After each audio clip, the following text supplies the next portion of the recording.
नाशिक शहरात शिवसेना उद्धव बाळासाहेब ठाकरे पक्षाने यापूर्वी जिल्हाधिकाऱ्यांना मतदार यादीचा घोळ सप्रमाण सिद्ध केला होता. शहरातील मध्य, पूर्व, पश्चिम आणि देवळाली या 4 मतदारसंघात 3.5 लाख दुबार आणि संशयास्पद मतदार आढळले होते. तो वाद अद्यापही संपलेला नाही. त्यातच आणखी धक्कादायक प्रकार उघड झाला आहे. सिडको आणि इंदिरानगर भागातील मतदार यादी 331 मध्ये एकाच फ्लॅटमध्ये तब्बल 100 मतदार आढळले आहेत. त्या फ्लॅटचा शोध कार्यकर्ते घेत आहेत. या मतदार यादीच्या पान क्रमांक 18 वर चंद्रभागा सीताराम गुरुकुले या 464 क्रमांकाच्या मतदार आहेत.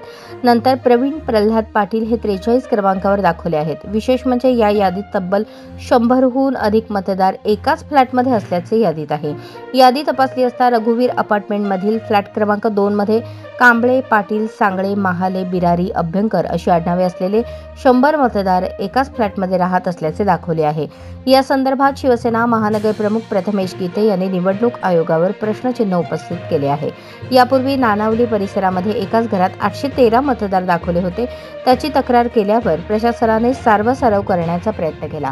निवडणूक आयोगाच्या राज्याच्या कार्यालयात देखील नाशिकच्या पदाधिकाऱ्यांनी निवेदन दिले होते.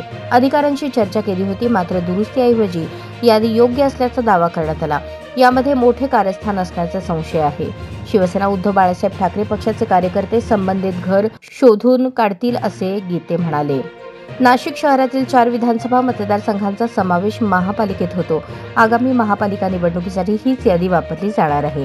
सत्ताधारी पक्षाला त्याचा लाभ होण्याची शक्यता आहे. त्यामुळे मतदार यादीचा घोळ हा भाजपकडे संशयाची सुई वळवतो. याबाबत थातूरमातूर खुलासा न करता यादी दुरुस्तीचे आव्हान स्वीकारावे अशी मागणी शिवसेना उद्धव बाळासाहेब ठाकरे पक्षाने केली आहे. हा आपला हक्काचा चॅनल AG न्यूज. संपादक अंबादास गज्जर. या YouTube चॅनलला लाईक करा, शेअर करा, सबस्क्राईब करा.